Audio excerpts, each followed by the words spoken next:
Good morning, good afternoon, and good evening. Welcome to the Business of Beauty. My name is Cheryl Jumbo, CEO of Black Beauty Communications and also founder of the Black Beauty and Fashion Awards Diaspora. We're so pleased to be bringing this event to you, this very special event for our business community. It's a great opportunity for us to help to motivate, inspire, elevate, and hopefully create some teachable moments that are going to help your business succeed. Today, we are going to be celebrating some of our previous winners of the Black Beauty and Fashion Awards, which took place in October last year. The overarching theme of today's Business of Beauty event is creating eco-friendly products. And all of our guests today have created outstanding products that are suitable for the marketplace and are actively selling their products. So this is an opportunity for you. Grab your pen, grab your paper, and get ready to take some notes. Without further ado, I would like to introduce our first guest today, who goes by the name of Kehinde. Please welcome Kehinde to the screen. Thank you very much, Cheryl. Thank you. I'll just give a brief intro. My name is Kehinde Ogunba, and I am the founder of an eco-luxury brand called Earth. It's an acronym for essences, aromas, relaxation, therapy, and healing. And we were created to harness the regenerative and restorative powers we find in nature and create unique eco-luxury sustainable products that evoke a feeling of relaxation, therapy, and healing. I'll take a pause now. Brilliant. And this is why you are on the show today. Kehinde, it's a pleasure to have you. You are an award-winning brand, an international award-winning brand. So let's take a quick look at your acceptance speech from Black Beauty Fashion Awards 2020. Sure. I would like to express my heartfelt thanks to BBFA for voting our beard oil as being best in class in the beard and shaving products category. Thank you. I deeply also want to thank Make Hempstead Business Community for nominating Earth from Earth Limited. Thank you so much, Buki. It is such a welcome endorsement, as being best in class is exactly what we set out to be when we formulated this beard oil.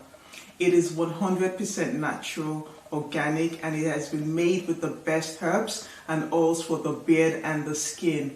It also has an impeccable aroma. I would like to thank God for his continued guidance and inspiration for the brand and this product.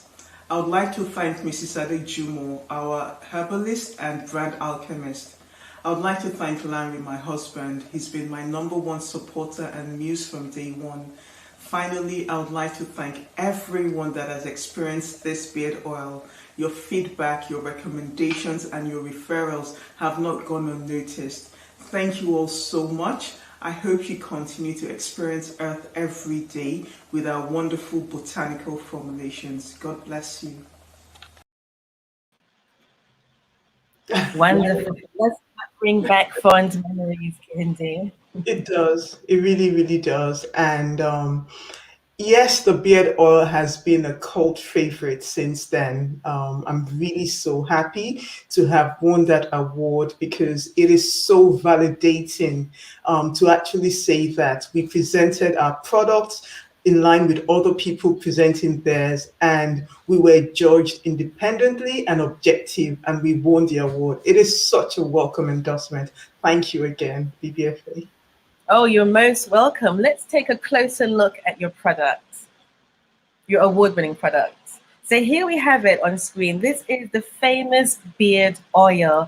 And as you can see from the aesthetic and the packaging and also the logo, Earth. So today we are talking about luxury, we're talking about eco-friendly. So Kehinde, um, what motivated you to start this brand called Earth from Earth? Were you always thinking about creating something that was eco-friendly? Is that the heart of the brand? Um, So I think what motivated me to start the brand was, I would say it started from my childhood in terms of how I was raised. So my mom is a pharmacist and she's super health conscious. My late grandma, she lived till 102 and she swore by herbal remedies and tinctures right up until she left us. And so my family and upbringing, coupled with the fact that I had the unique luxury of living with the herbalist, Mrs. Adejumo, when I came here to study for my A levels, sort of brought the whole health awareness into my fore at a very, very young age. But after I turned 40, it became quite important to develop that niggling feeling of wanting to create a product. And the biggest motivation for me was the well-being intent behind my products. Like when I was younger, even till now, when I give gifts to my friends before I started making my product, I would either give them pajamas or candles or body oils. And the intention behind those gifts was always take care, be well, relax. So there was a very keen, strong well-being element to creating the brand. But as I said earlier on, after I turned 40, it became quite imperative for me to follow this, niggling passion of mine. And very, very quickly, the name Earth came to be because it sort of encapsulates everything I wanted my products to reflect.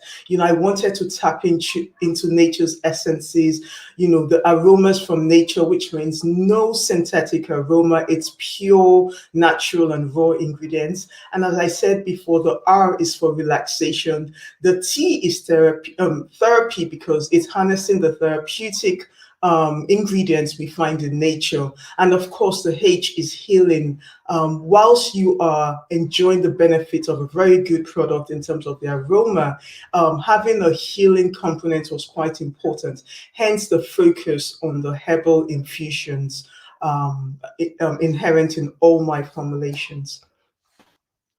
Wow, thank you for giving us that insight. So it really is, it was a lifestyle choice for you. It's something you have embodied Mm. throughout your life and have been passionate about for a long time. And this is great because, of course, there are trends that we identify in the industry, and the Mhm. industry is constantly evolving and changing, and the needs of the consumers are also changing constantly. So Mhm. it's great that you haven't just jumped on a trend, although that is a great opportunity for businesses. But this is something that is truly being part of your life, and it's thus helped you to create this offering for the public. So, Kehinde, let's talk about your award-winning product for just a moment. Tell us, what are the benefits of using this beard oil? There are so many beard oils on the marketplace. So what is it that separates you? I mean, we know at BBFA, but let everyone else here today know. What is it that separates you from the rest? Sure. Thank you. And it's such a good question. Here's the product, the beard oil. Um, what separates my beard oil from the many other beard oils out there, I would say, is the herbal infusion in it. My beard oil is one of the very few, and I'll be hard pressed to find any other beard oil for men that has been made with the combination of herbs and oils that we've used here. I also have to say that I have six amazing brothers. I have brother-in-laws that are bearded men as well, and they were the inspiration behind these products because they are very conscious about what they put on in their skin, what they eat, etc. And I needed to create a product that was very appealing, to take them away from the 80 pound a bottle oil that they would buy for the name of the brand, to a product that really, really cares for their skin and the hair. So the beard oil is really gentle on the skin and the hair. It softens the hair. It promotes growth. It also helps with the skin turnover. It is an amazing product to use after shaving as well, because you want something that would soothe your skin and would avoid you having the ingrown hairs that tend to be common with men's skin. Also, because of the kind of oils we've used and combined, it works well with men's skin because, as we know, their skin is thicker than women's skin. They have bigger pores. So the products they use need to be targeted for them. And as simple as this product may look, it was actually the longest to formulate from my range for these reasons that I mentioned. And lastly, I would say the aroma, the patchouli and sandalwood combination really is unique and special, as I've been told as well. Fantastic. Yes, being a cosmetic scientist, product performance has been at the heart of the Black Beauty and Fashion Awards. And we take these attributes very seriously. So kudos to you, Kehinde. You really do have an outstanding product. So packaging is beautiful. And we've heard a little bit about the ingredients, and we will come back to that. But let me ask you, are there other products in the range? Yes, there are. And even though the beard oil was the first product I started with, it is not the only product. There is the beard balm as well, which is everything the beard oil has, but it is a denser, balmy formulation. And it is designed to give you even more deep conditioning for the beard, and also offers a bit of hold for those flyaway hairs men tend to have on their face. And that's it for the men's product for now. No, I take that back. There is the hair elixir, and the hair elixir is one of my hero products, in that it's got 11 herbs in it. It's got the legendary amla herb, it's got rosemary, it's got fenugreek, and some amazing oils for the hair, like baobab oil, rice bran, camellia seed. And it is a multitasker hair product you can use for your scalp, your hair, as deep conditioning. There's also the hand serum, and what a better time to have the hand serum, because our hands are unfortunately over cleansed, over sanitized, and the combination of rosehip oil in that and the plantain herbs helps you moisturize and hydrate your hands and just your nails and cuticles, leaving it supple, because we do want our hands, which is the earliest signs of aging. We that tends to show. So the hand serum is there. And then we have the skin balm. It comes in the damask rose and the frankincense and lavender. And it is incredibly great for hydrating your skin. If you have dry skin, if you have eczema prone skin, it is known to work to alleviate those symptoms, again, because of the herbal components in that. And finally, we have the body oil. It is a lightweight, fast absorbing body oil that's got sea buckthorn oil. It's also got rosemary. It's got wild yam, which is an amazing hormonal mood balancing ingredient for women. Yes, so those are the products I have currently in my collection. Yes. Brilliant. Thank you, Kehinde. And I must say, I have had the pleasure of experiencing a few of your products from the range, and I can certify that they are a joy to experience. So keep up the amazing work. We're looking to see more from you. So, as I mentioned, the packaging is great. The ingredients have been carefully selected. So when creating an eco-friendly brand or product, how do you go about sourcing your ingredients? Now, I know you've had the assistance of formulators, etc., but sourcing ingredients is a whole nother topic of discussion. So as an entrepreneur and brand owner, how do you source those products, and how do you go about selecting those products? Because there's more than one supplier producing similar ingredients. How do you come to a decision on where and who to buy from? Sure. Thanks, Cheryl. That's an amazing question. But can I please go back to the question you asked before, in terms of why did I create an eco luxury product? And I Sure. don't think I touched that. So the name Earth, even though it's an acronym, it cannot be overemphasized that for me to be audacious enough to use Earth, there must be some innate respect for Earth, the Earth itself. And that is why, from the beginning, it was always going to be a product that respects Earth, gives back to Earth, and making sure that sustainability was a recurring theme from the entire value chain. So the name sort of backed my philosophy and the actions throughout formulation to package selection. Um, so to your question as to how do I go about selecting my ingredients, because the number one reason for Earth is efficacy. So I want my products to work. It's not a product that I want people to just put on their shelf and just use occasionally for the smell. It is a product created with that healing and therapeutic intent. So efficacy was really, really important. And that would be the key driver of the ingredient selection, the herbal selections of the product.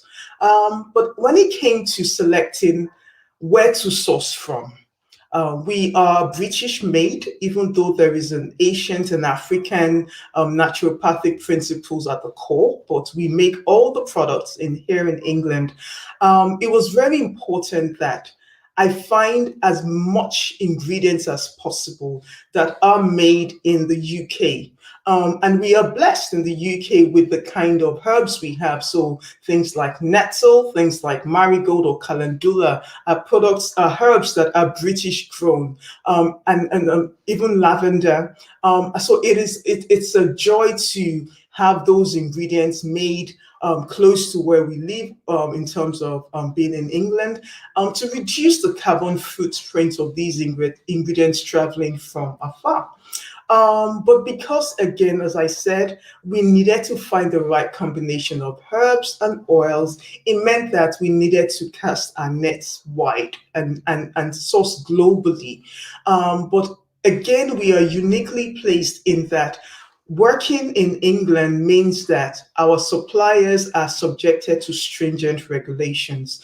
Even though there could be more to be done in the regulatory aspect, but we have independent and well-respected bodies like the Cosmos, the Vegan Institutes that do accredit these suppliers. So to have the Cosmos accreditation as a supplier, it means that you would have proved and demonstrated your entire value chain that brings your products to the fore is organic. It does not involve any child labor. It does not deplete the environment in the process. So we are uniquely and quite fortunate to be able to have those suppliers in our value chain to get these ingredients from.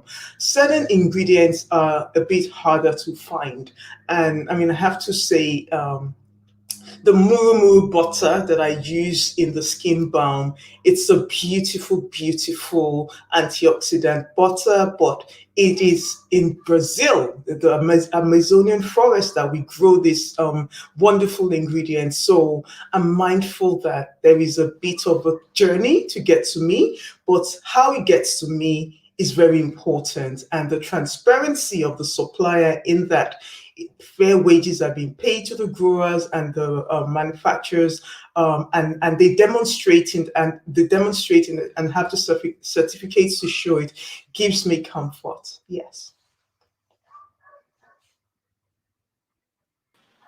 Thank you for sharing that with us, Kehinde. You know, this is something that many people that are thinking about creating their products or already starting on that journey will be thinking very deeply about: how do I source my ingredients? Where do I get them from? And understanding sometimes more about the company and how they're producing those products is also part, as you say, of the value chain, and ensuring that truly sustainability is key Mm. within their business model.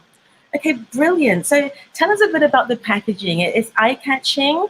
It kind of speaks to those of us who are thinking about or being more mindful about where we spend our money and ensuring that we are supporting brands that are closely aligned with our core values and our own personal lifestyles.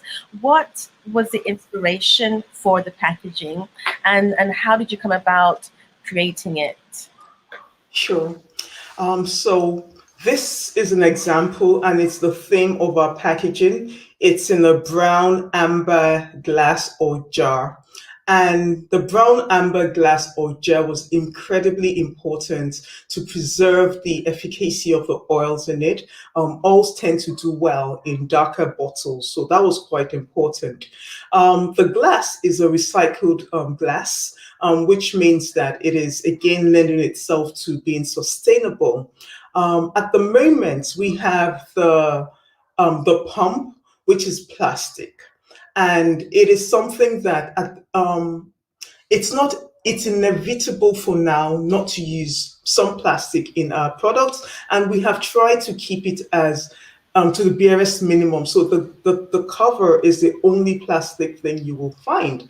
But this year, we challenged ourselves even more by creating for our customers the option to do away with plastic completely, which means that if you buy the beard oil and you buy it with the pump once, when your beard oil is finished, do not throw away the pump.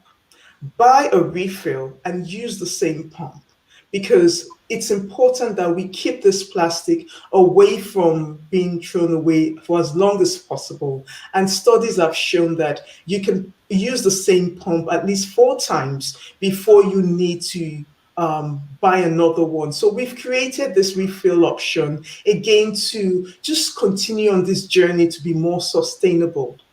The beard oil, as you saw in the picture, is housed, and all my products actually, apart from the beard oil, is housed in this simple tube. Simplicity is quite important, but upcycling is even more important, because the whole idea of using this tube is as simple as it is an amazing holder for anything you want to use it for. So I've had people come to me to say, I use it to hold my glasses, I store my pencils in it. Again, it is upcycling. Let's keep this, even though it's biodegradable, let's keep it away from being thrown away for as long as we possibly can. And this is the entire thing for all my packaging. It's that simplicity and upcycling in terms of reuse. That way we are reducing waste as much as we can. Amazing, absolutely amazing. So, Kehinde, a lot of thought, passion is being poured into your brand. It's clear to see, and we can feel it from you. Um, when your heart and soul is so invested, usually it can be a little bit of a bumpy ride. What would you say have been the challenges, if any, that you have faced in bringing your vision into reality? Because having the concept and actually seeing it in front of you, it's a journey in itself. Yes. I'll be upfront and say, to make an eco luxury product is it's more expensive. It is expensive in terms of the startup cost. And the startup cost really are your raw materials, because everything is essentially formulated in small batches. It's formulated by hand. There isn't any heavy machinery involved, but the startup cost in harnessing and bringing together the raw materials is it was quite challenging, and getting the formulation right. So even though we launched last year June, it was by no means a COVID inspired business. It was 3 years in the making before launch.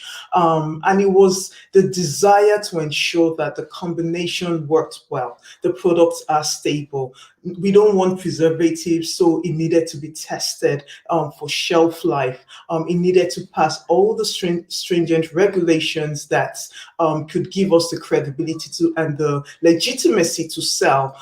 Those were quite challenging.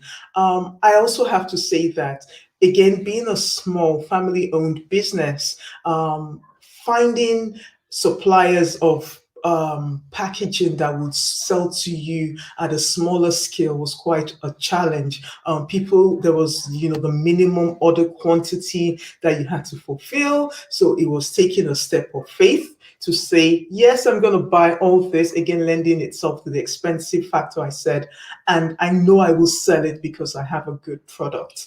But I have found that the market that we're in at the moment, the times we're in, really needs eco luxury, eco friendly products because people are getting more aware, they're getting more savvy, and if you give them the opportunity to use their everyday skincare and well-being products that in a sustainable way, they will take it. So we had to educate them by giving them the products and giving them good alternatives. I mean, I have to say, a lot of my products are now the number one gift choices for my customers because they use it for themselves, but they appreciate everything that has gone into it and the packaging, and then decide to gift it. So we are moving away from buying a random perfume for your friend to actually, I'll invest in this beard oil for this person, or I'll invest in this body oil for this person instead of, the conventional gift. So it has actually been challenging, but it's paying off at the moment. That's good to hear. As some people say that challenges are where with every challenge comes an opportunity. Indeed. So I can see that you've been able to overcome the challenges that you have faced throughout the journey to bring your product to market. So based on your experience of working in this sector of the beauty industry as an entrepreneur and running this family business of yours, what uh, what would be the key advice that you would offer to aspiring entrepreneurs that see themselves operating in the eco-friendly space? Sure. I would say that know your why. That why, that reason why you want to do this it has to be very crystal. Because that reason that motivated you would be what would keep you going when the going gets tough. So there has to be that strong desire and reason why you are doing this. So for me, my why was to create eco luxury products harnessing nature, promoting relaxation therapy and healing, which means that for every single product I make, it has to pass the relaxation therapy healing, it has to be eco friendly, etc.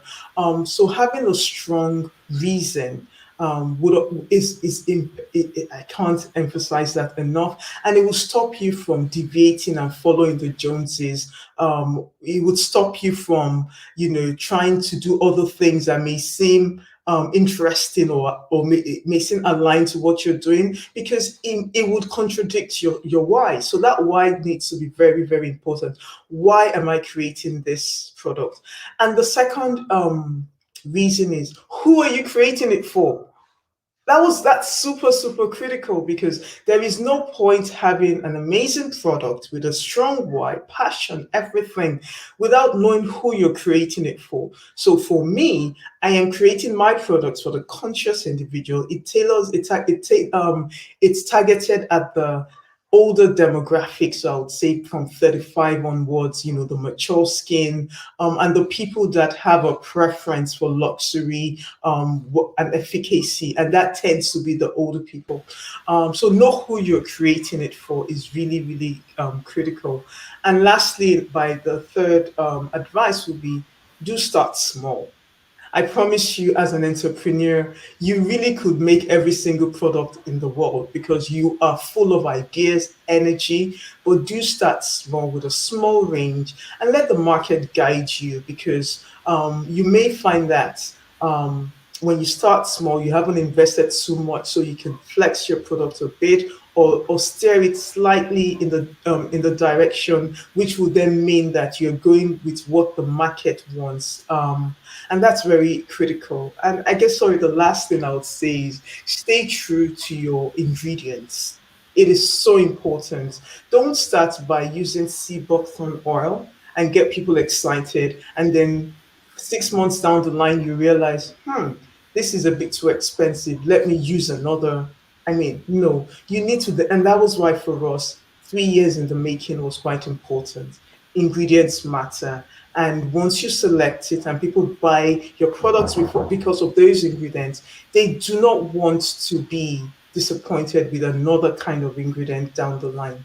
Yes. Brilliant, brilliant pieces of advice, Kehinde. Now, you mentioned that you were in your 40s, and I must say, you don't look a day over 40 at all. So I'm assuming that you're using your own products and Oh, they're working yes. for you. Okay. So, what would you say is your favorite product to use personally from the range? For me, it is the skin balm, the signature skin balm. It is such an amazing, soothing, spa-like, efficacious product. That's my personal favorite. I mean, every time I use that particular balm, it just makes me feel as if I've come out from a spa. And that is what everyone says about all my products, actually, that there is that spa inspired feel to it. But my favorite is the skin balm, um, the signature aroma. Brilliant. So, ladies and gentlemen, if you're watching, I would say definitely look for Earth from Earth. So, if we would like to support and patronize your brand, Kehinde, where can we make a purchase? Where can we find you? Sure. So thank you so much for this opportunity. I currently sell predominantly from my website, even though I have a few stockists here in England and in Nigeria. But you can buy my products globally by going to my website, www.earthfromearth.com. It's You'll find everything I've told you about the story, the brand, the products in there. www.earthfromearth.com, and we do ship globally. Brilliant. Well, thank you so much, Kehinde. It's been very interesting talking to you. And some of the comments we've had, people have already been inspired and are learning a lot from you. So thank you for taking the time out to join us today. Please do hang around. We will be taking some comments and maybe a few more questions to all of you that are attending today. So do stay tuned. But thank you very much for now. Thank you so much, Cheryl. It's been amazing sharing my journey on this platform today. Thank you. You're most welcome. Bye bye for now. Bye. So, ladies and gentlemen, that was the lovely Kehinde with her eco-friendly brand called Earth from Earth. She has shared that this is not a trend. This is her lifestyle. It's a vision that has been able to be manifested, and she's so pleased and proud to share it with you. So we have another guest coming up. Her name is Virginia Stone, and so is her brand. It's a brand named after herself. So Virginia Stone is a former BBF Award winner from last year, the Diaspora Awards, which took place in October 2020. So let's welcome Virginia.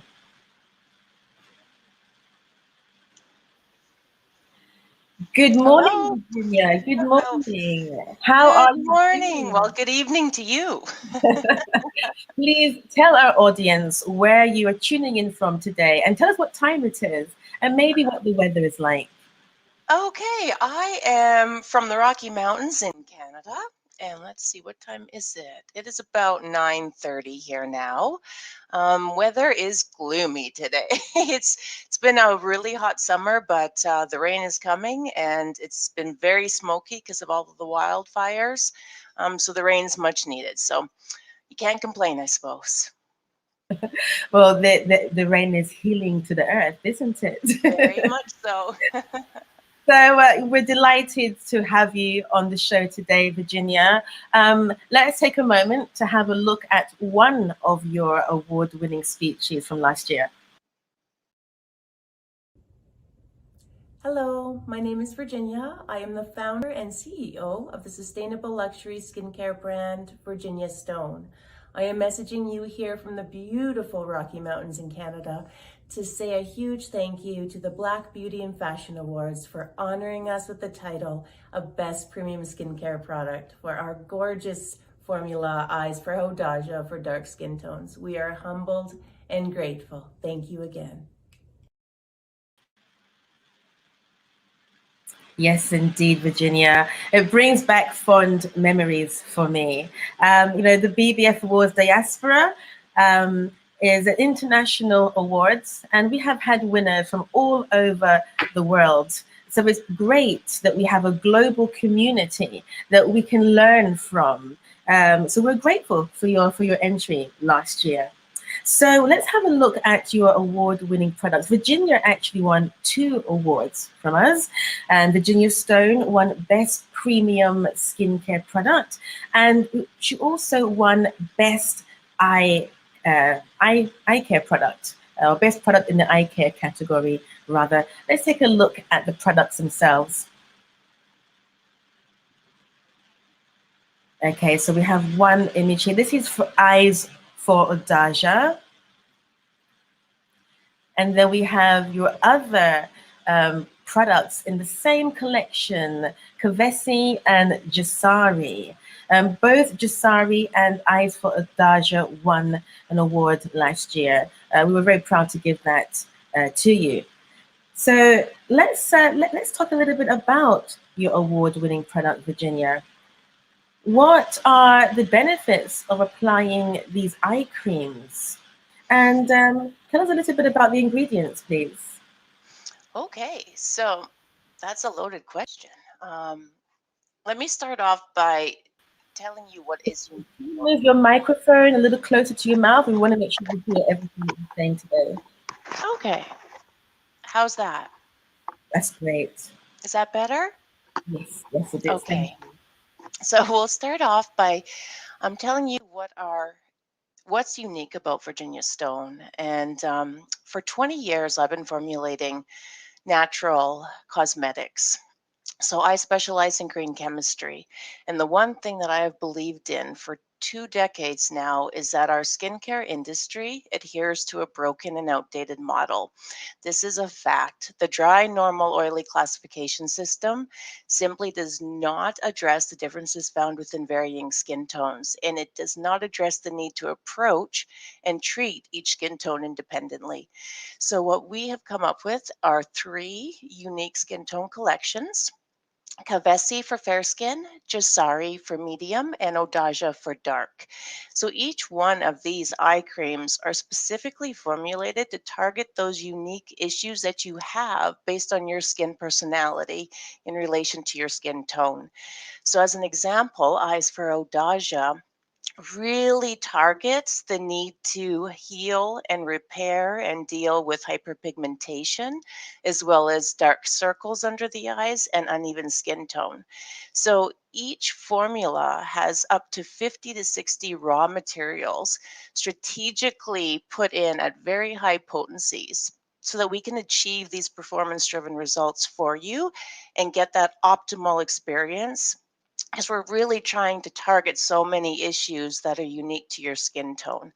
So Audacia has a lot of beautiful ingredients that come out of Africa that are all ethically sourced. And I've been over in Africa and worked over there for months to make sure that we are aligning with the right producers and small scale organic farmers, as well as women's cooperatives. But another unique point about our formulas is that they are edible. And that is rare. It is very hard to find an eye cream that you could literally eat. And our eye cream is now being termed as the natural Botox because it literally does plump up the eyes so quickly and it tastes good. So, as you all know, the skin is the largest organ and it absorbs everything you put onto it. And to think that we as women put on so many products and we're absorbing those, and it has dire health effects.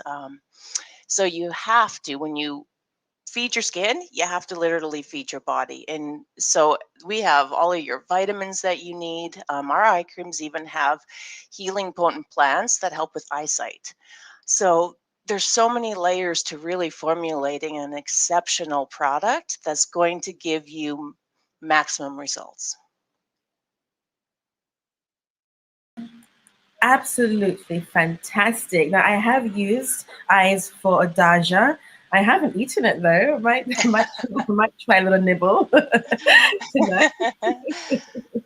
So Virginia, I love the inspiration, or I guess what you've shared in terms of the sustainability, ensuring that the ingredients are coming from the right place, and you are looking to see that that value is spread right across the chain.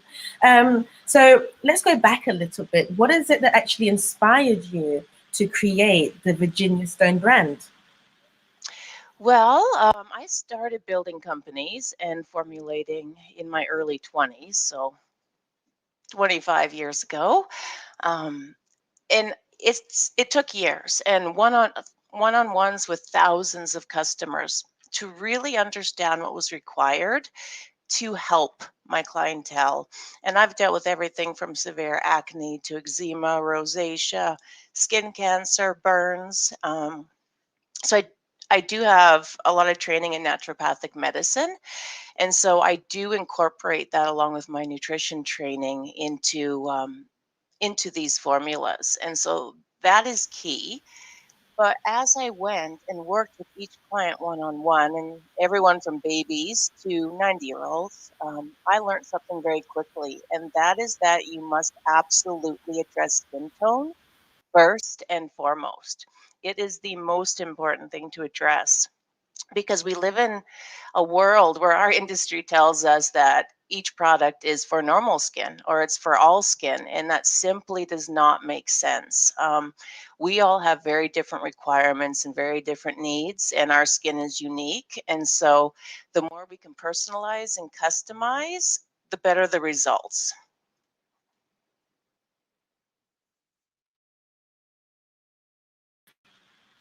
Okay.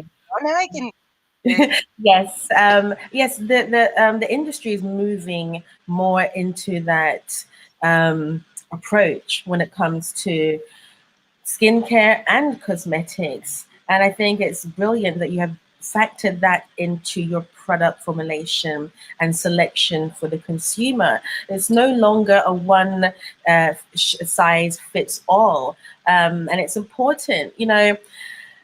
The Black Beauty and Fashion Awards, people assume that only Black entrepreneurs can enter into this, but it's really about working with businesses that are working hard to cater to the consumers of this industry and take that extra time and care to really understand their consumers, their individuality, and their uniqueness, and in a way celebrate that. So fantastic, Victor and Virginia.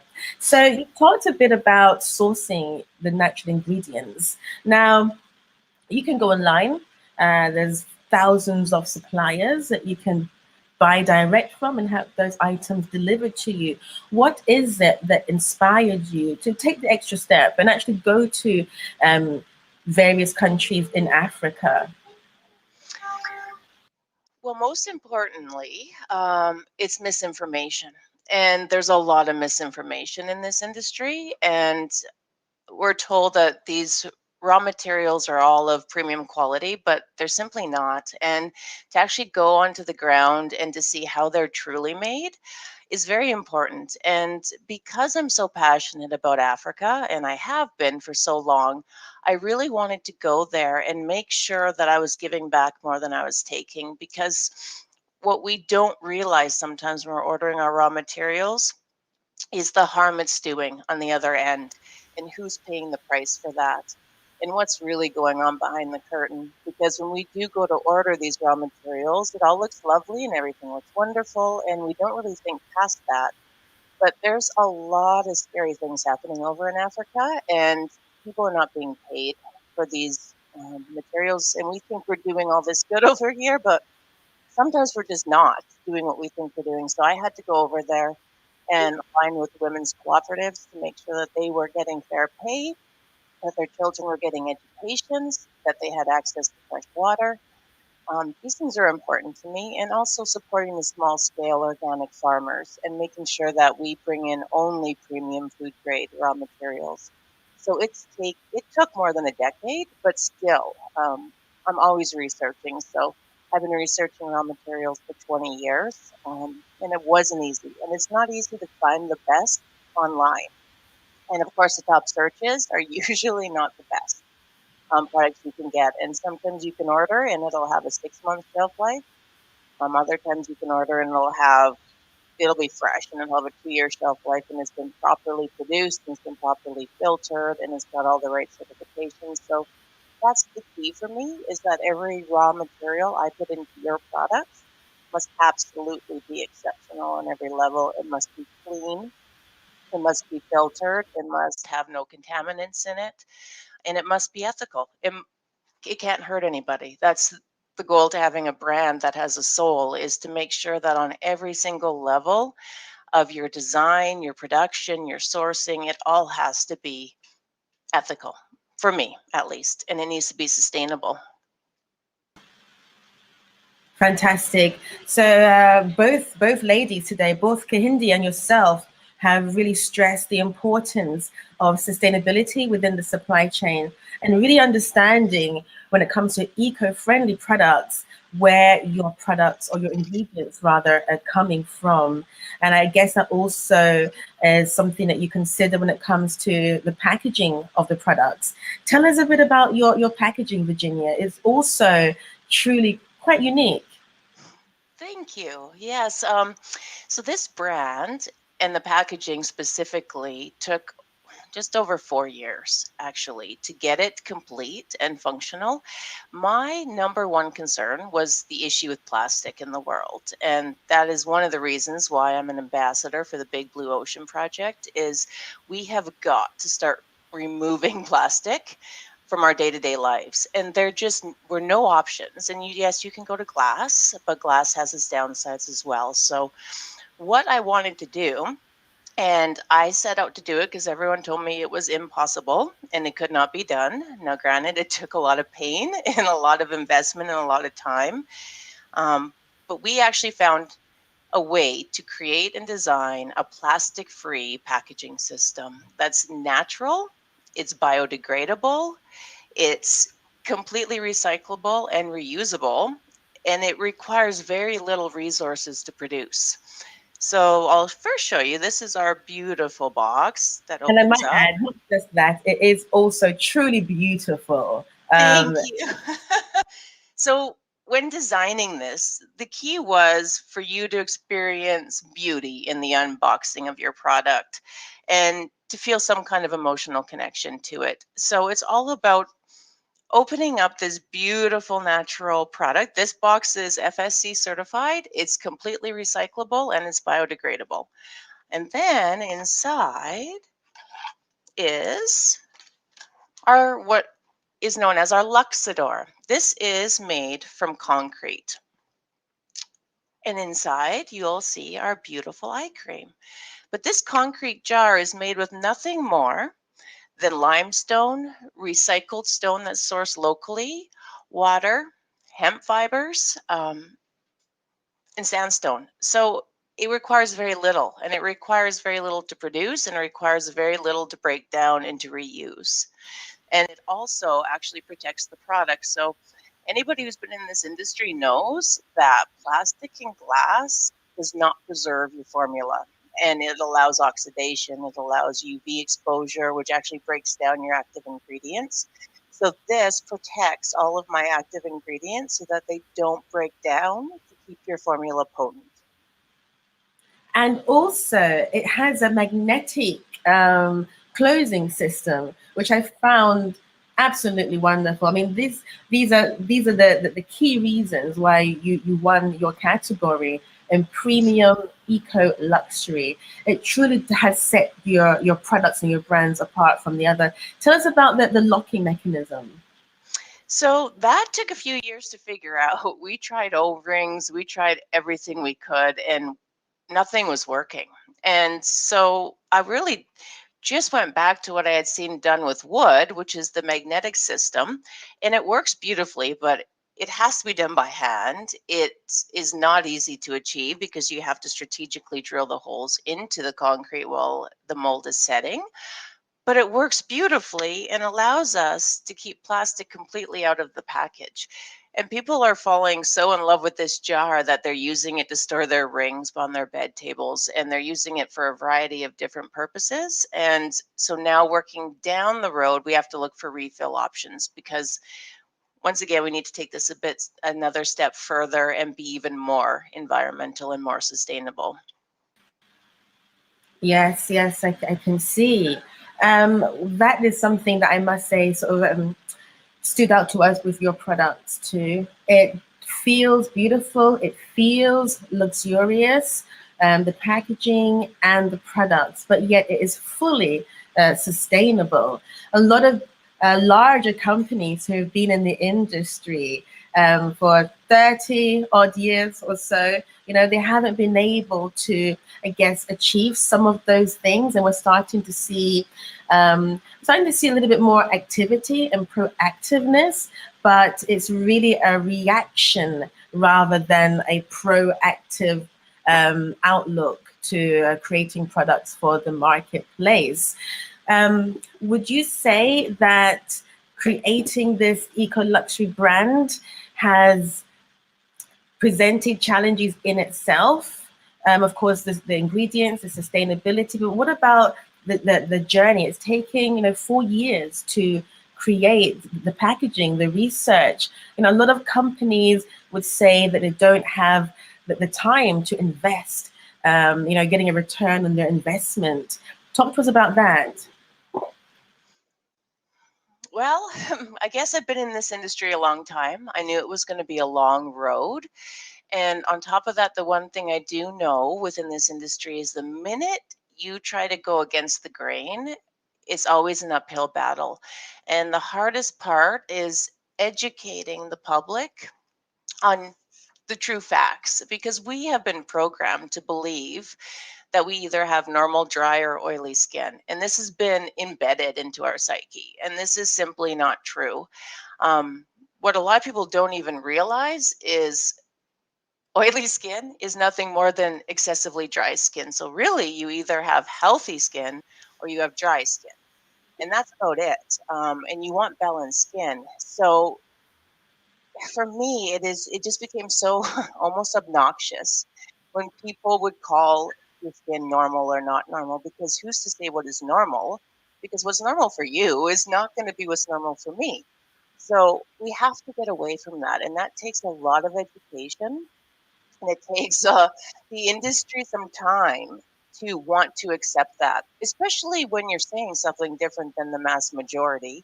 And even retailers are taking time to understand that.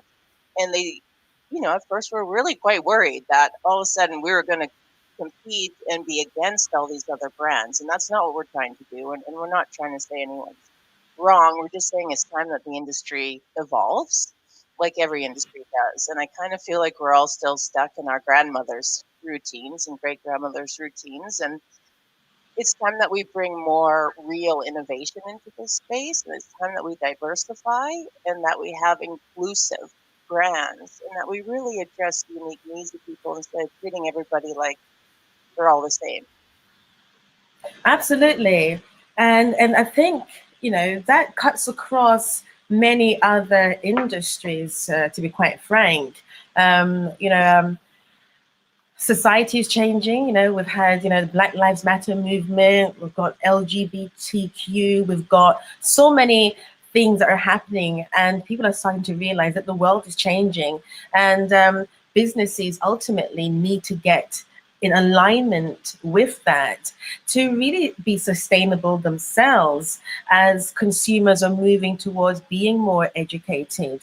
But it is a lot of pressure for companies like yourselves to create these brands and also have to educate the consumers at the same time. So let me ask you, Virginia, um, what kind of changes would you like to bring about in society by establishing the Virginia Stone brand? Ooh, there's quite a lot actually that inspired me to build this brand. And there are a lot of levels in which I'm trying to make a difference. So, my whole life, my goal has been to change the world for the better and to do everything that I can. Now, this brand is touching on so many things that matter to me. So, number one, diversity and inclusion, and accepting people for who they are, and also giving them what they need and taking that time to understand them.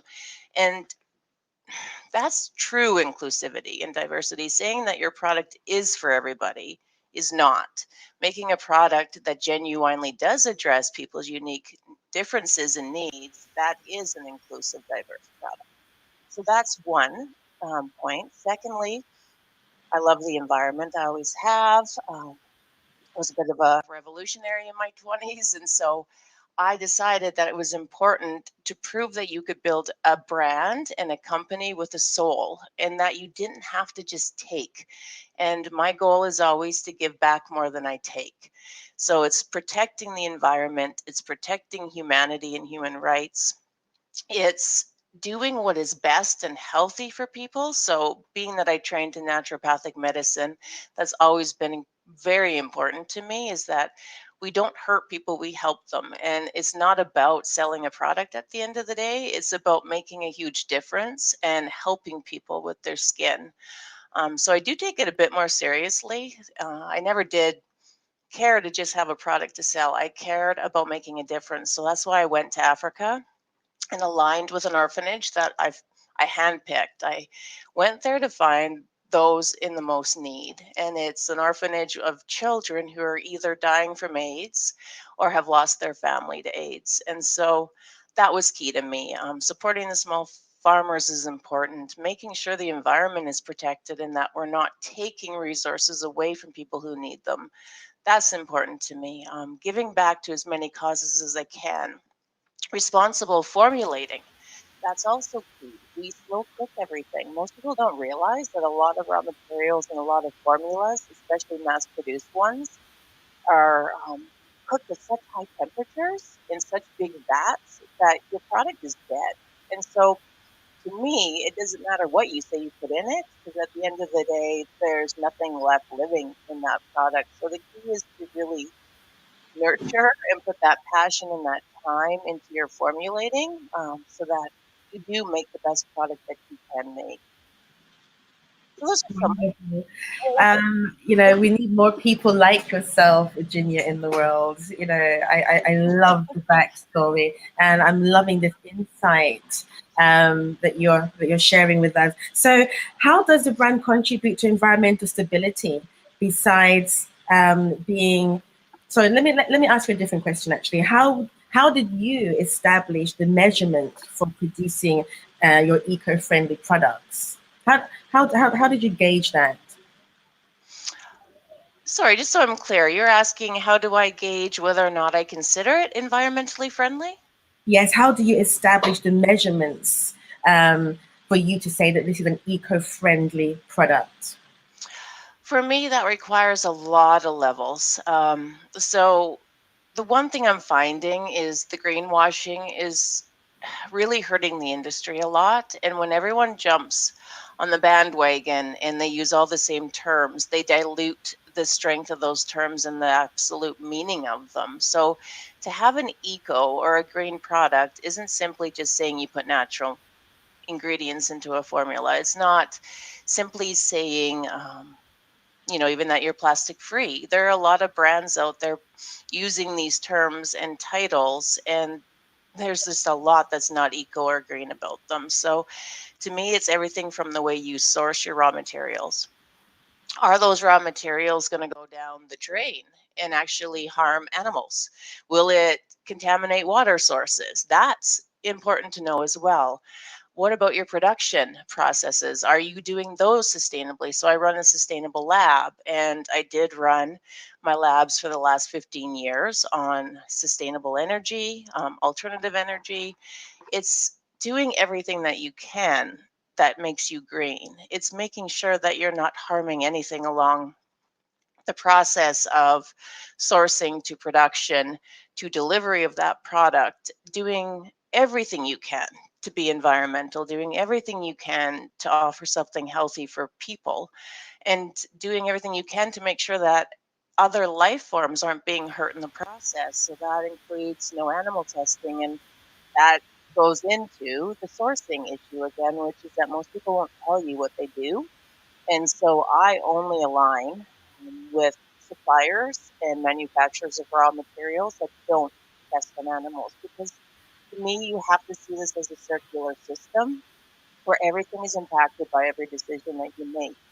And so I put a lot of weight into every decision I make and look back at who's being impacted by those decisions. And it can be a monster, really. And the more you look into it, the more Yes. it is, and the scarier it becomes, and the more expensive it becomes. But if that's important to you and your brand, then you do have to really back those values. We can't just keep dropping these names and proclaiming to be sustainable or eco or green if we're truly not. And we're in an industry right now that allows you to proclaim to be organic or natural simply by putting 70% tap water in your product. And that's horrible. That's very misleading. Number one, tap water does nothing for your skin. If it did, your morning shower would be the fountain of youth. So that's not the case. And then to be able to say that it's organic or it's green simply because you got water in it, to me, is a bit deceitful. And that's where I would like to see a lot more honesty and regulation within the industry, because those of us who are trying really hard to create exceptional products that are healthy, that are sustainable and green, um, it's all for nothing when you have somebody come and promote the same thing and then they're charging $5 for the product. So you know that it's just can't be true, because it costs so much to create a really good, substantial product in a healthy way and be responsible. You pay at least 4 times more for a raw material that is ethically sourced. Yes, that's absolutely true, Virginia. It's quite interesting. You just made me think of a point. So, in various, when it comes to cosmetics regulations, for those of you who are starting out a business, the regulations that govern cosmetics around the world differs from country to country, and so. In Europe, I'm going to say EU, but we are no longer part of the EU. We have Brexit. Make of that what you will. But yeah, so within Europe, testing on animals, finished products is banned. It's completely prohibited. And so you'll find one of these big brands who will say, we don't test on animals, we're cruelty free. However, to be able to sell that same product in the likes of China, that product must be tested on animals. So depending where you're selling the product, and I think that consumers, as you quite rightly pointed out, have been misinformed for so long. And so sometimes they jump on the wrong bandwagon, actually. Completely mystified, actually, what's really going on. So I'm glad that you are so committed and passionate about this, because it's going to help a lot of consumers, especially your own clientele, to understand that difference and to truly understand what it is to be cruelty free, what it is to be sustainable, what it is to be a green product, what is eco luxury. So I highly, highly commend you, Virginia. So,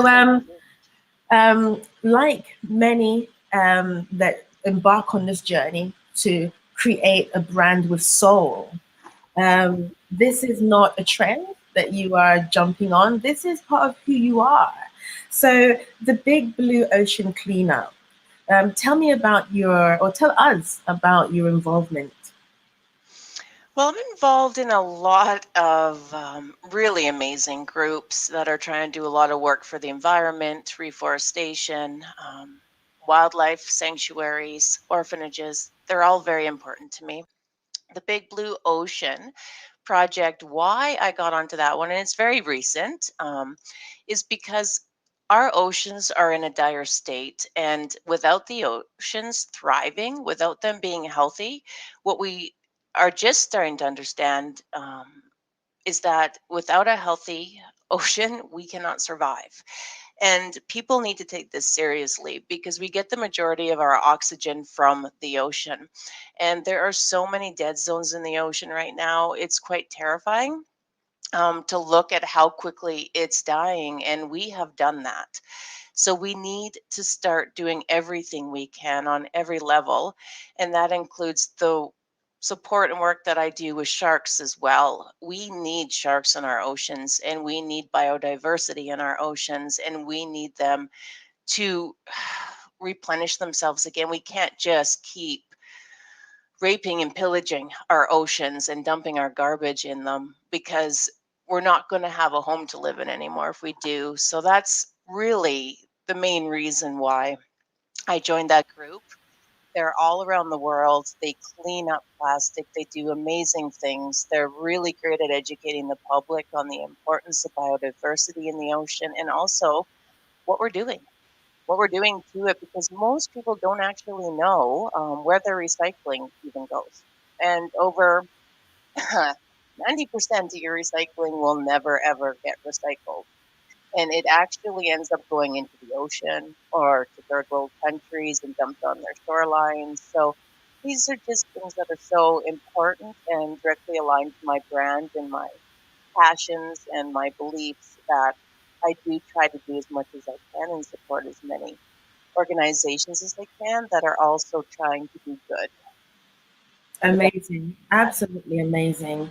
You know, our viewers are going to be very well informed. And I did say at the beginning of the show to make sure you grab your pens and your paper and make sure you're taking notes. You know, when it comes to creating an eco-friendly brand and also eco-luxury, there is a lot to be considered to really, truly understand the market and the type of product that is truly going to make a positive impact in the world and our environment.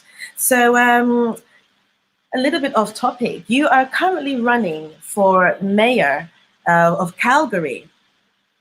What's inspired you to run for mayor? And what do you hope to achieve should you win? Well, I am going to be frank here. I have hated politics my whole life because of what they represent. Politics can be a force for enormous good, but it can also be a force for enormous pain. And I just believe that this linear political system that we have is so dysfunctional and so fractured that we actually need a new approach to politics. It's creating polarization, it's creating tension and hatred between the left and the right, pitting them against each other. It's proclaiming that we can't have everything and that we must pick either the economy and business versus the environment and human rights. And this is just wrong. And in my opinion, we need a new political system that is circular, that incorporates everything. And that is everything from a strong economy and vitality to human rights, to animal rights, to environmental rights. We need to start building sustainable innovation systems. We need modern, smart, green cities. There's just so much that has to be done. And because this aligns with just my personality and the whole way I do business as well, I just woke up one morning and I got so sick and tired of listening to myself complain that I realized that I owed it to myself and I owed it to everybody to at least give it a shot to make a difference, because complaining is doing nothing. So I'm taking that risk and throwing myself out there, and once again being a disruptor like I tend to like to do. And we're disrupting the status quo, and we're saying it's time for a whole new breed of politics that focuses on the people, that is all about honesty and transparency and doing what's right and what's best for everybody. So Fantastic. that's what I I do. did not, sorry, Virginia, I didn't mean to cut you there. Oh, I was going to say, this is a massive accomplishment, a momentous, according to Chantel Daniel, who's just left a comment. We're very proud of you as a previous award winner and from the BBFA. And in terms of eco-friendly, as you said, this is a personality. It is who you are. If only we could vote, you certainly would have my vote, Virginia, undoubtedly. And we are rooting for you. Every one of our BBFA team are rooting for you. We wish you the absolute best, and we would love you to keep us updated as to the outcome. Should you win, would you continue with the Virginia Stone brand? I mean, you are the brand, actually, but in terms of the products, will you continue with those? Oh, yes, definitely. I have 15 more products that I want to launch. So right now I'm actually looking for partners and investors in the company. We have a lot of interest in Europe and United Kingdom, as well as the Middle East. But to date, I've been pretty much a one-woman show. I do have investors, but at the end of the day, you need a team to be able to scale your company. So I am doing that. We will be launching a lot more products. We have a full bespoke program coming as well, alongside with what we've already launched. And I do believe that this is the future of skincare. And so I'm trying to lead the way. They always say the worst thing you can do is be the first, but I'm okay with being the first. And we're going to continue building this out because I know that the industry needs it. And I'll just do both because I'm getting old. Well, no one would know looking at you if that is the case. So, Virginia, tell us. So, we have entrepreneurs all around the world that are fascinated with sustainability now, eco-friendly. What advice would you give to entrepreneurs who would like to embark on this journey of creating their own eco-friendly brand? 100% stay true to who you are and do not let anybody deter you from what you're trying to do, because whether it's customers or investors or anybody for that matter out there, they'll always try to tell you you can't. And just make sure that whatever that initial vision was, that you do it and stay true to that. And that takes a lot of tenacity, but it's very important. Secondly, we don't need any more Me Too brands in this industry. So be creative, be brave, be disruptive. Don't do it like everyone else has done it, because everyone will tell you to just do it the way everyone has done it. Do what you believe in. Do something that's going to make a difference. I think that's another very important thing in this industry. And never, this was my weakness, don't worry so much about perfection, just launch it. And then you can tweak it and make those changes as you go. But sometimes you can get really paralyzed by perfection and needing it to be exactly how you envision it. And so you just always need to be improving, and there will be time to make those changes and improvements as you go.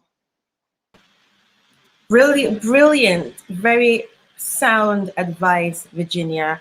I'd like to take this opportunity to just thank you once again for joining the show today, Creating Eco-Friendly Products. It's been an absolute pleasure speaking to you, and everyone that's listening has been commenting, and they're definitely learning from listening to you today. Don't go anywhere. We will be coming back. There may be a few questions at the end of the show, so if you can do stay with us, we'll be able to share some comments and some pictures. Sorry, some comments and some questions. Thank you. Okay, great. So that was our second guest speaker of the day. That was Virginia Stone, who has created an eco-luxury brand that is a truly inclusive brand, which is truly sustainable. So we have our third and final guest speaker of today. Being last does not mean that they are by any means the least inspirational or aspirational brand. I would like you to welcome Ianto Jones, Ianto Jones, please, to the show. Good afternoon or good evening, Ianto.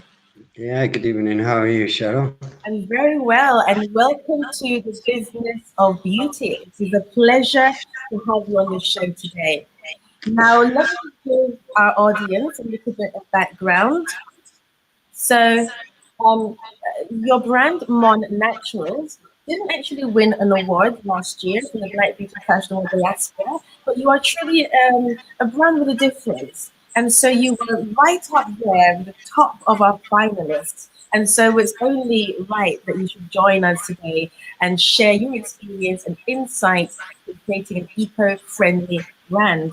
So before we go in, let me just share your product that received the status of finalist at the Black Beauty Fashion Awards Diaspora 2020. So here we have it. Alienate, unrefined organic plant-based balm with cannabis sativa seed oil. So Ianto, please tell us about your BBFA experience, just very briefly, and then we'll go to talk about the products. What inspired you to enter? Well, we came across each other on LinkedIn, and I like the vision that the Black Beauty and Fashion Awards have. I like what you're doing and the other angles that you're approaching things with. And I just thought it would be great to have a product from Wales join in with all the other products from all over the world, and just to showcase with you and to try and work together in that way, I guess. Fantastic. Well, we're pleased Yeah. that you enter. So just tell us a little bit about where you are. You said you're tuning in from Wales today. What's the Yeah, Wales? we're in North Wales. North Wales. What part of Wales would you be in? So we're right at the top, about an hour from Liverpool. So we've got a little island on the end as well, which is very close to Ireland. And that was where I was born. That was where the products come from. And at the moment we're in Bangor, here in North Wales. So. Brilliant. Thank you for sharing that with us, Ianto. So what was it that inspired you to create or found Mon Naturals? So I was fortunate to have a ancient indigenous cream passed down to me through my father and my grandmother. So I was shown how to make this product, gather the ingredients, extract by 6 really. So I've seen this old Welsh product used on family and the community from an early age, and that inspired me really to commercialize it, which my father wanted me to do, and then to bring out a plant-based version, because obviously the original is an animal-based version. Okay. Yeah. So, the project that got into the finals, could you, because I'm not from Wales, of course, and your name is very interesting, Ianto. It's not a name that I've heard, during my daily travels in London. So, for the benefit of those who are watching, can you just ensure that we have the correct pronunciation of your great product?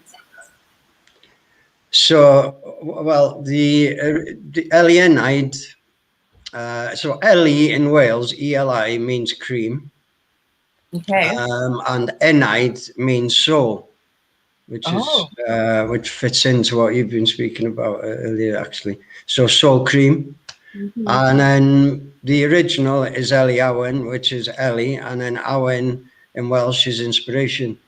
So the original is cream of inspiration. Fantastic. I love it. Yeah. So we try to keep to the Welsh branding, Welsh theme, you know, which is innovative in itself, because most brands really go for the English words really these days. But we thought we'd try and keep the Welsh branding, which has worked out really well for us. So I'm happy with that. Yes, I like the concept. It speaks to heritage, something bigger than what is, you know, yourselves as an individual. You know. Yeah. Tell us a bit about the product. So it has sativa. It contains natural ingredients. Is that correct? Yeah. So, like Virginia mentioned, you know, sourcing the ingredients is really important. If something's organic and unrefined, it is edible. You know, I wouldn't eat too much of L-night because it's got castor oil in it. You know, but yeah, it's really important to have certification sourcing each ingredient from whichever country, and making sure that the company that you're dealing with has some sort of incentive going on in that country to make sure that the farmers are being paid, the soil is clean, they're using the right seed. So making sure that the whole process is what you're purchasing and what you're then passing on to the consumer. Thank you, Ianto. And so let's talk about the topical application of the cream. What are the skin and body benefits of using this product, and how is it used? So it's a balm. What has it been engineered to do, and how should it be used?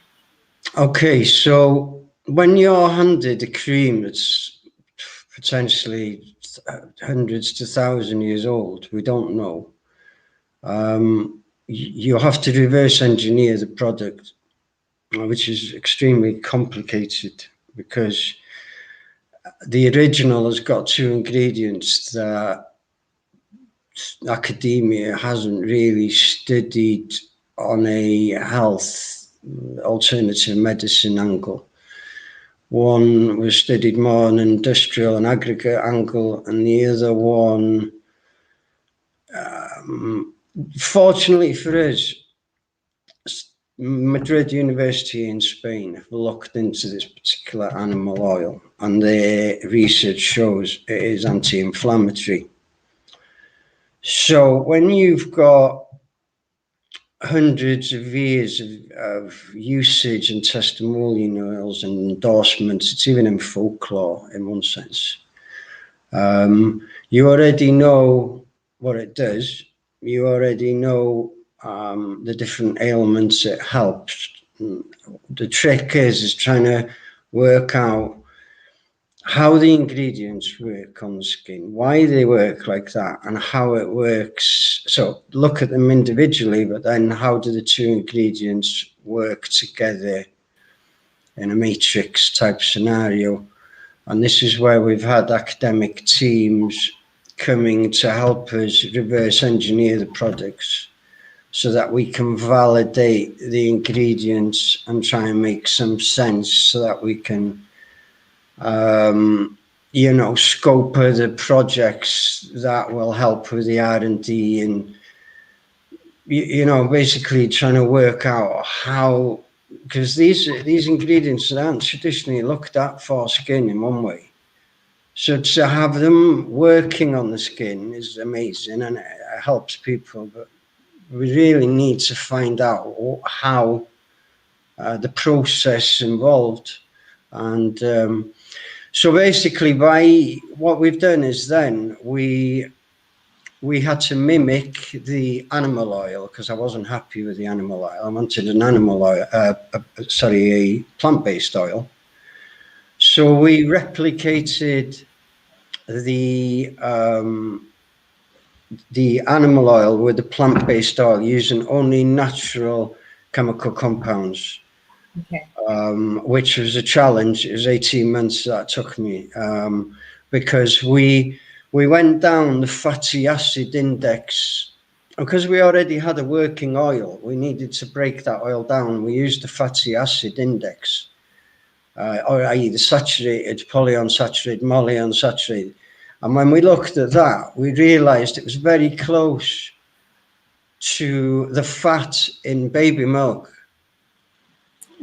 on a mammal human level. So then that allowed us then to go more in depth in the research to actually see how the fatty acid index actually helped with skincare. And by matching that, I've been able to get the results that I get with the vegan plant-based balm, because obviously I'm re-engineering all the time. I'm copying something ancient into today's society. Yeah. Yes. Well, that sounds phenomenal. You know, one thing that is standing out through speaking to all of our special guests today, that bringing these products to market is no easy feat. It is truly a commitment and dedication to the journey of manifestation. So, well done. There is another product, Nianto, that has caught the awards eye, actually, and I would like to share this. Although it wasn't entered into the Black Beauty and Fashion Awards, I would like us to share this and to talk about it too. Let's have a look at your clay mineral balm. Yeah. So here we have the product here, and it's a traditional clay mineral balm. Please, Ianto, tell us about the ingredients in this product, as well as the benefits to applying it, when it should be used, and in what instance. Okay, so this is the original balm. It was originally used on Anglesey to deal with burns and wounds. It has a cooling effect, anti-itching type of, takes away the burning sensation or the irritation involved with a burn or a cut. So we again have had Bangor University help us look at the ingredients in this. We've also now had a Bristol University through the CPE, which is the Centre for Photonics Expertise. So they use all their nano particle machines to be able to give a correct chemical analysis. Now, the clay mineral is actually from purple heather slate, which is an indigenous metamorphic stone that's here. It's an old deposit, and it's here in North Wales.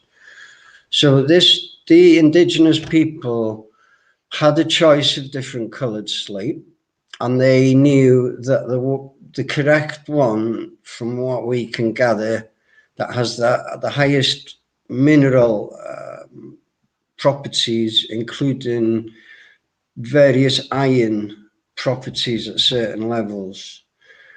That is in our indigenous purple slate. So it's actually 55% full of silicon quartz.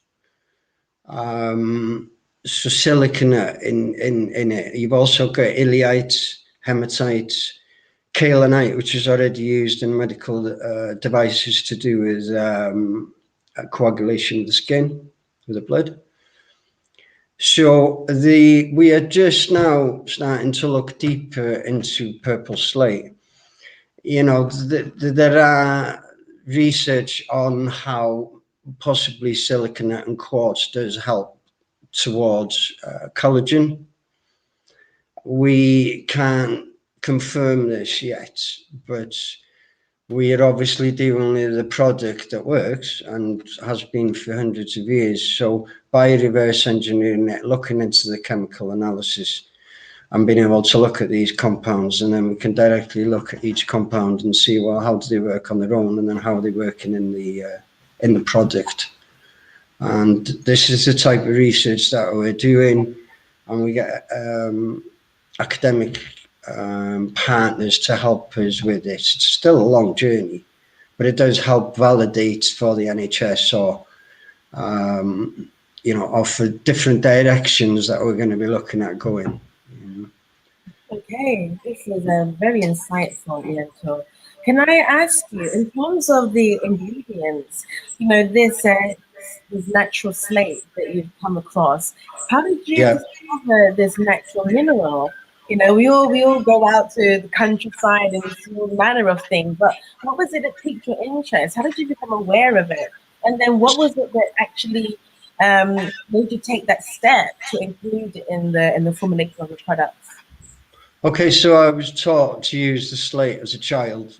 Okay, So that was the two ingredients, the animal oil and the slate. right.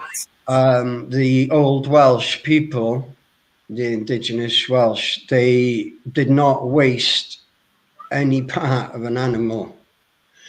So we work with the waste fat of the animal. So we're helping the carbon footprint on that. I know I have to work with the animal oil on that product. This is why I did the alternative plant-based one. But that animal oil, we use the waste, which would normally go to a landfill or incineration. The slate, as long as it's the certain color that we look for, it can also be used from waste as well. As long as there's no cracks in it, there's pigmentation, there's no maybe the color, if it's too green, there's too much chloride that has to be a small amount, otherwise it's toxic. We have had toxicity tests done on our purple slate, and even on a nano particle size, it is not toxic to the body. So you've got a raw mineral there that the indigenous people discovered as such, that now is that we're looking now at how it works actually with the cells and inside wounds and burns and open wounds and burns. Wow. So tell me, in terms of actually sourcing this ingredient, so you used it, you've been exposed to it since you were a young lad growing up in Wales. Yeah. Using it in that way, how did you actually source it to be able to use it inside your products? Okay, so purple slate is in abundance here in North Wales. You have to, I know which slate I'm looking for. It has to be very dark and no anomalies on it whatsoever. And yeah, we work with it then until we get it into a fine powder. We now are working with the university to find the optimum particle size, which we just have a couple of months ago. So that's exciting. And then that will allow us then to bring an improved product out. There are some downsides to the product. It doesn't like heat because it's natural. It becomes runny. Because it's dark, it can be quite messy sometimes. So again, we're working on a class 1 medical device, which is a wound dressing.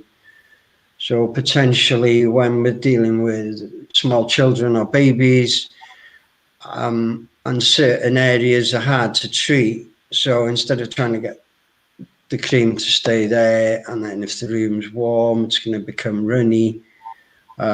So again, trying to introduce it into a wound dressing and trying to, we are bringing a new product out, so the stability will be more stable at room temperature. So we're trying to iron out problems with each product as we move forward, really. Okay, that is very interesting. So, Ianto, can you tell us about your choice of packaging and why you feel it's the best fit for your product type? Well, I would like to make everything out of hemp, if I'm being honest, but that is what I plan for the future. Right now, for the CBD oil, we use glass bottles, which are like what would you call them? They're like a misted sort of shaded colour, so that it stops the sunlight getting in a little bit and trying to keep CPD as best we can. And then we've got like a glass dropper system that goes on that. Obviously there's a little bit of rubber at the top, so potentially that's really glass completely except for the rubber on the top. And then we use aluminium tins for our balms, simply because people can bring them back to us and we can use them again, and they're reusable. I would, again, my goals are to start using, once we have be able to grow our own hemp here in Wales, we'll be able to use the hemp then to do packaging and use it as a hemp polymer, a hemp plastic hemp polymer. So you then potentially can make all the wound dressings out of the hemp polymer, and whatever you use with plastic, you can make with hemp. So it should be completely sustainable, feasible, and viable. Thank you. So what would you say have been the main challenges in creating these products and bringing them to market? Well, when you turn up and you go, I've got an ancient product from 300 years ago, people are not used to that. Yeah. They really are not. I've seen every emotion possible when that has been brought. And then some accept it, some don't. And I understand the reasons why. So basically, I've had to not just validate the product, but validate my great-grandmother, my father, to validate why were these Welsh people were using these Welsh resources, which you can find in abundance in the local areas, so it makes complete sense. How they worked out the alchemy, I do not know. Mm-hmm. When they worked out the alchemy, I don't know. All I know is that they've left as a gift. A lot of the old Welsh products have disappeared. And it's nice that we've hung on to one, and that it is a multi-purpose type of cream. It's sustainable, it's viable and feasible.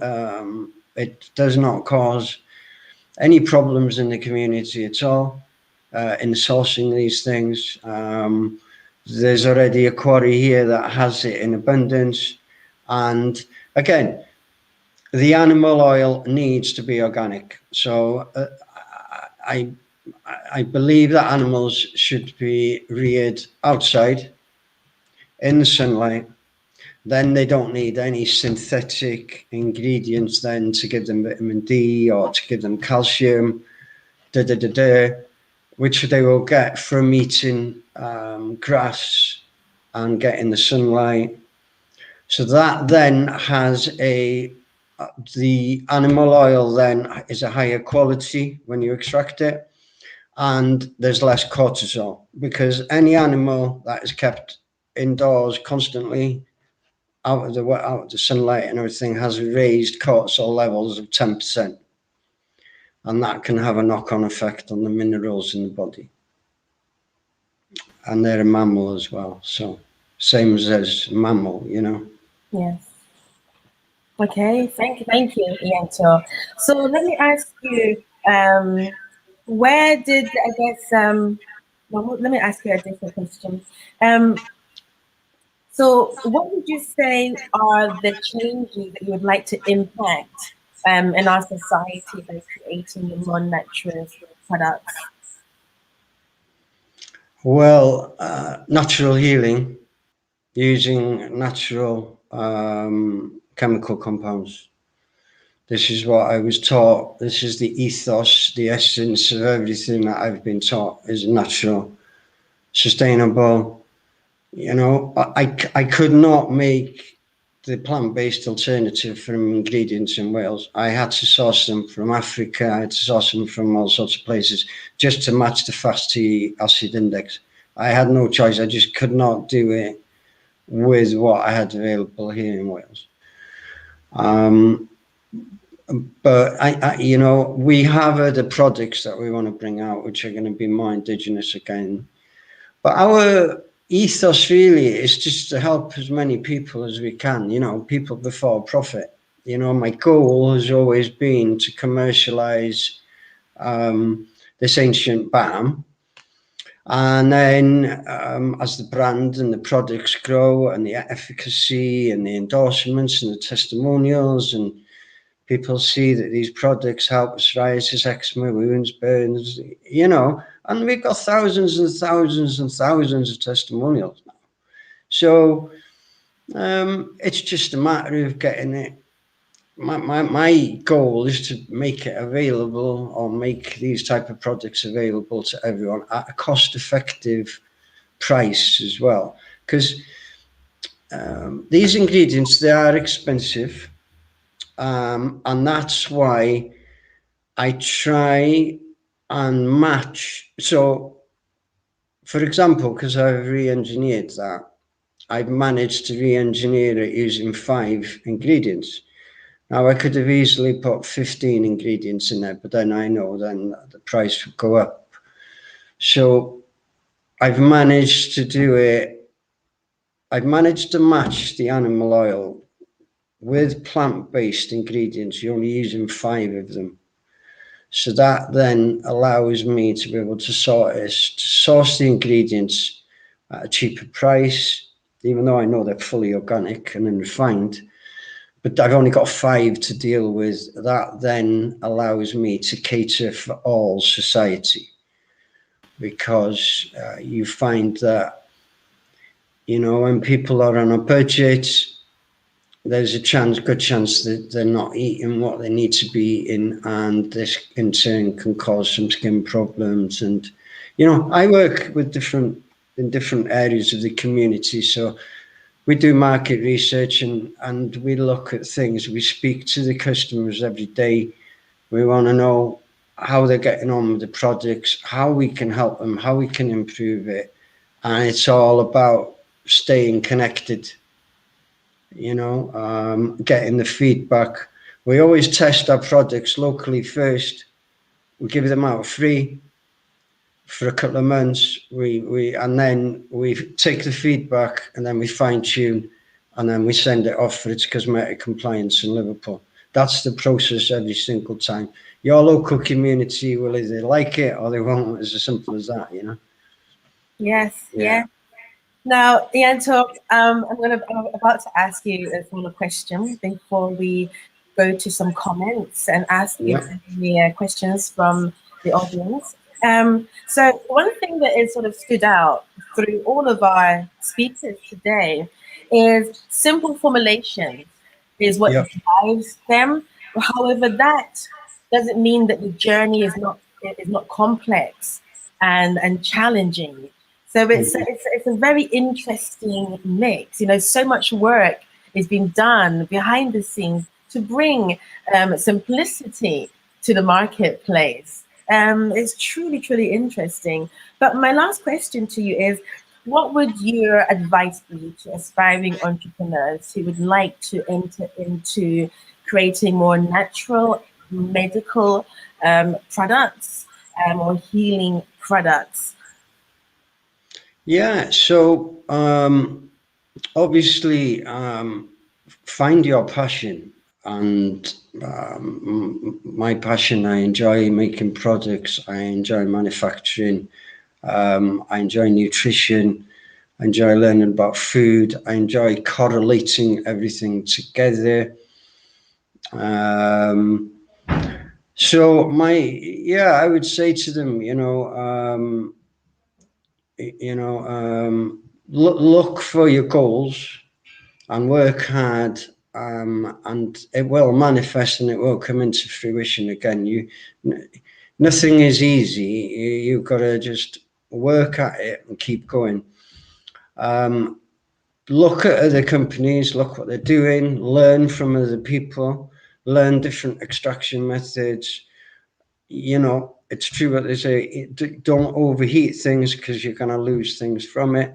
Heat is only there to allow you to infuse them. You don't need to cook something, you know. So it's about looking at the methodology and working out when things are going to go in, when something else goes in, and keep to your ethics and morals as well. This is really, really important. I stick to the ethos in my family, which is we just believe in indigenous natural products, natural ingredients, and it might slow you down a little bit because we're just coming out of the old paradigm into the new paradigm. The new paradigm is going to be more plant-based. It's going to be more ethical. It's going to be more transparent. You know, you can't just give people ingredients that are bad for them. You know, there has to be some transparency and there has to be some sort of responsibility with this as well. And then as we look at health as we move forward.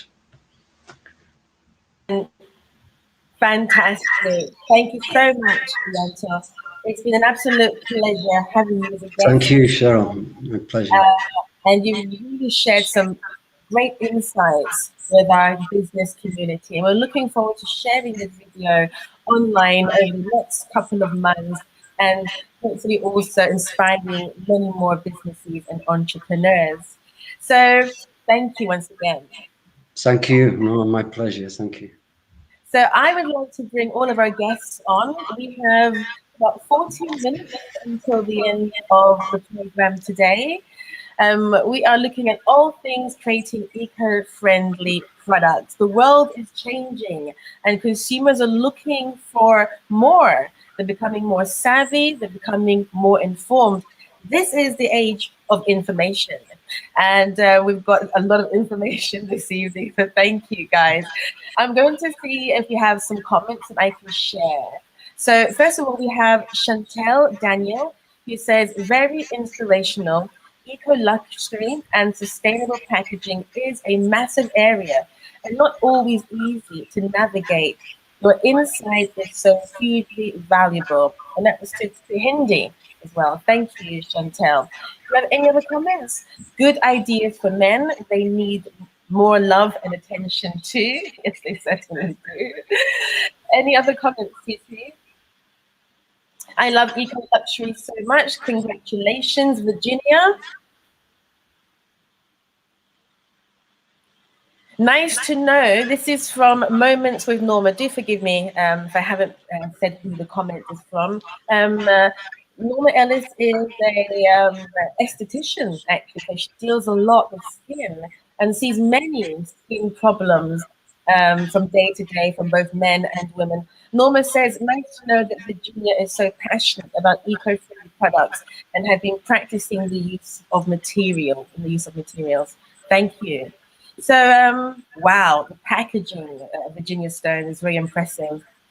So let me ask you guys a question. You know, you've all spoken very profoundly in your own ways about your brands and the industry.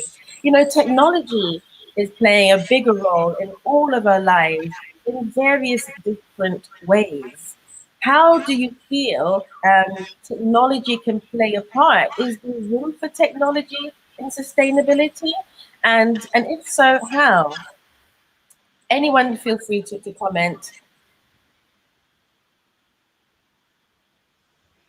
I guess we're processing hemp eventually, you know.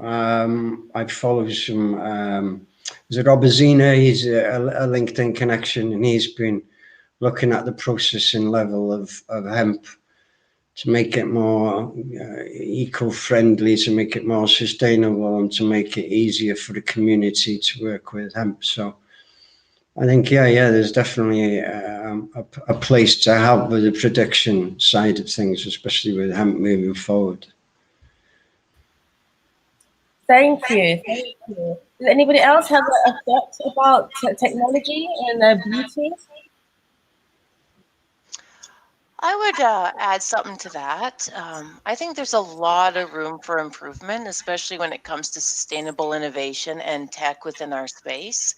And I do think 20 years ago, it was really hard to preserve natural systems, but today it can be done. And I've invested 10 years and created a preservative system that actually will give a natural product 3 years shelf life. So things like this can be done. It takes a lot of time. It's a lot harder to do, but it can be done. And I think we just all need to keep stretching those boundaries and allow more room for that tech, because we can merge the two sides. Once upon a time, natural products weren't the best quality, let's say, in 20 years ago, but now they are. Now they can compete with, you know, your higher end luxury mass brands. So I think there's a lot of room. We just need a lot more creative thinkers in our industry to start stretching those boundaries. Thank you. Thank you. That was quite insightful, Virginia. So we have another comment. Let's see here. Thanks for a diverse trio of speakers so far. Yes, each and every one of you have brought something unique today. And this is also partly why we have selected you guys and chosen this topic today. And so we're so pleased that you've been able to share some insightfulness with everyone that's watching. Norma Ellis, I have land in Jamaica to grow whatever you guys need, like hemp. Okay, excellent. I have you. Sorry, what were you going to say, Virginia? Were you going to say something? Oh no. Okay. Okay. So I'm going to wrap it up. It's always good to be ahead of the game. Once again, I want to thank you all for attending the Business of Beauty Creating Eco-Friendly Products. I'm going to just give the floor to each of you. Just a brief closing remark.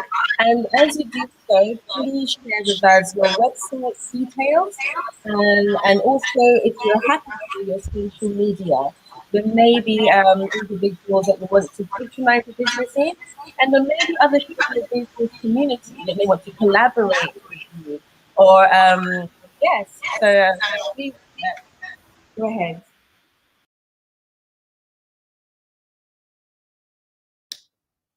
Sorry, was I supposed to say something? A closing remark and maybe where we can find you. So if each one of you can tell us where your what your website address is, if you're happy to be contacted on social media, what would be the best platform to reach you on? Okay. Yes, thank you. Sure. My website is www.earthfromearth.com. I'm very active on Instagram at f_from_earth. You can contact me by email as well. It's earth@earthfromearth.com. It's been an amazing 2 hours. I honestly don't know where the time went. It was super great to hear from my contemporaries in this industry. And I really want to thank you, Cheryl, and your whole team for putting this together. I look forward to even learning more as you bring on more speakers in future. And of course, open to collaboration that would continue to drive our agenda in the positive direction. Thank you so much. You're most welcome. It's been an absolute pleasure. I'm going to go to Ianto next, please. Tell us where we can purchase your products. If we can contact you on social media, how do we do so? Yeah, so we just launched a new website about a month ago. So it's www.morenaturals.co.uk. And all our products are there, and then also a history of the company.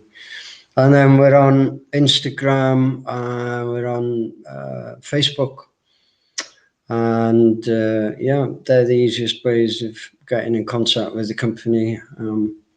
And again, thank you, Cheryl. It's been a pleasure to come today and speak and to listen to the other guests and learn. So thank you very much, and great what you're doing. You're most welcome, and thank you for carving out the time in your very busy schedule to join and share your journey and insights with us. Thank you so much, Thank Ianto. you. And last but not least, let us hear from Virginia Stone. Virginia, where can we find your products? And if anyone wants to collaborate with you, how may they get in touch? So you can go onto our website, which is virginiastone.com. We also have international partners where you can order our products from, including Boutique in New York City, amongst other international partners, which you can link to via our website. If you want to link with me on social media, I am on Facebook and Instagram at My Virginia Stone. And we're also on YouTube and Twitter as well. So please link with me, chat with me, send me any messages. And to the woman who offered land in Jamaica, I would love some land to grow more raw materials on. I'm so sorry, my rescue dogs are barking. I have to mute.